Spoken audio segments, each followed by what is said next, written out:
Electronics and communication எடுக்கும்போது ஒரு மிகப்பெரிய மாற்றம் வருது. இப்போ நீங்கள் பார்த்தீங்கன்னா, நம்மளுடைய சிலபஸில் வந்து பார்த்தீங்கன்னா, நீங்கள் வந்து இப்போ நாம் யூஸ் பண்ணுறது 5G. சிலபஸில் ஈவன் 2G கூட வந்து ரொம்ப லிமிட்டடாக தான் இருக்குது.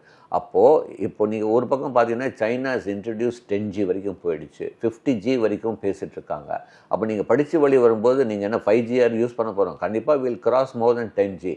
அப்போது அந்த 10Gக்கு வந்து என்ன மாதிரி நெட்வொர்க் நம்மளுக்கு சொல்லிக் கொடுக்குறது எலக்ட்ரானிக் நெட்வொர்க். ஃப்யூச்சரில் வந்து future of telecom is going to be photonic, light based.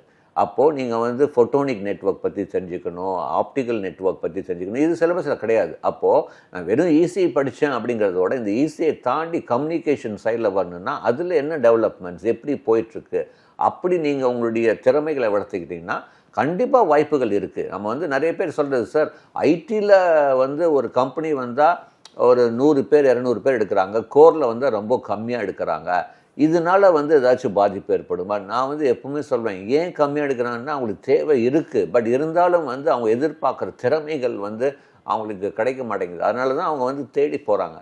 நான் எப்போவுமே சொல்வேன், அதாவது ஒரு காலேஜ் வந்து எப்படி தயார் பண்ணுன்னா, இப்போ இவங்க ஒரு காலேஜ் வச்சுருக்காங்க. இப்போது அவங்களுக்கு வந்து ஒரு ஐடி கம்பெனியில் வந்து ஒரு 500 பேர் எடுக்கிறாங்க, பட் வந்து கோரில் வந்து ஒரு 20 பேர் தான் எடுக்கிறாங்க. அப்போ காலேஜ் வந்து அந்த 500 பேருக்கு தான் அந்த வேலை கொடுக்கறதுக்கு முக்கியத்துவம் கொடுத்து உங்களை அந்த ஃபீல்டில் தான் வந்து முக்கியத்துவம் கொடுத்து தயார் பண்ணுவாங்க. இது நல்லா புரிஞ்சுக்கோங்க. அப்போ சில சமயம் நினைப்பான், ஐயோ நான் வந்து கோரில் ப்ளேஸ் ஆகணும், பட் அங்கே காலேஜுக்கு போனால் நீ எது வேணால் படி, கோடிங் கற்றுக்கோ, அப்போ தான் சர்வே ஆக முடியும். பட் ஏன்னா அது காலேஜ் வந்து அவங்கள தயார் பண்ணுறாங்க அப்படின்னு, ஒரு மினிமம் சேலரி உனக்கு கிடைக்கணும் அப்படிங்கிறது நான் தப்புன்னு சொல்ல மாட்டேன். அப்போ நீ வந்து அதுவும் உனக்கு ஒரு எக்ஸ்ட்ரா சான்ஸு. நீ படிக்கும்போது நீ ஐடிக்கும் போகலாம், இந்த கோருக்கு போகணுன்னா நீ திறமைகள் வளர்த்துக்கோ. வெறும் சிலபஸை வச்சுட்டு கோரில் பெரிய லெவல் ஜாப் எதிர்பார்க்க முடியாது.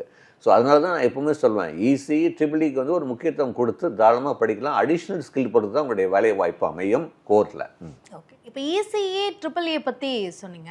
மெக்கானிக்கல் சிவில் இந்த படிப்புகள் பெஸ்ட்டா? இல்லை, கண்டிப்பாக இன்றைக்கும் சிவில் இன்ஃப்ராஸ்ட்ரக்சர். பட் சிவிலில் என்ன அப்படின்னா, எடுத்தோடனே நீங்கள் பெரிய சம்பளம் எதிர்பார்க்க முடியாது. அதாவது ஒரு மற்ற இன்ஜினியரிங் பிரான்ச்சில் கிடைக்கிற சம்பளத்தை வச்சுட்டு நீங்கள் வந்து ஐயோ சிவிலில் வாய்ப்புலாம் கிடையாது. அடுத்தது சிவில் வந்து மோஸ்ட் ஆஃப் வந்து நீங்கள் வந்து ஆன்சைட் ஜாப். இப்போ கம்ப்யூட்டர் ஐடி எல்லாம் மோர் ஆஃப் ஒரு ஏசி ரூமில் உட்காந்துட்டு நீங்கள் வந்து உங்கள் என்வாயர்மெண்ட் எல்லாமே பெட்டராக இருக்கும். இங்கே வந்து you need to go down. இப்போ நினச்சி பாருங்கள், இப்போ சென்னையில் மெட்ரோ ரயில் நடக்குது, என்ன மாதிரி இன்ஜினியர்ஸ் கீழே போய் ஒர்க் பண்ணுறாங்க.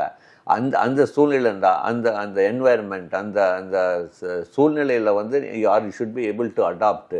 ஸோ அப்படிலாம் இருக்கும்போது if you are able to adapt அப்படின்னா கண்டிப்பாக பண்ணலாம். அப்போ நீங்கள் சிவில் படிக்கும்போது ஏன் மெட்ரோ ரயில் டெக்னாலஜி பற்றி படிக்கக்கூடாது? ஸ்மார்ட் சிட்டி பற்றி படிக்கிறோம், கம்ப்யூட்டேஷனல் ஸ்ட்ரக்சரல் இன்ஜினியரிங் வருது.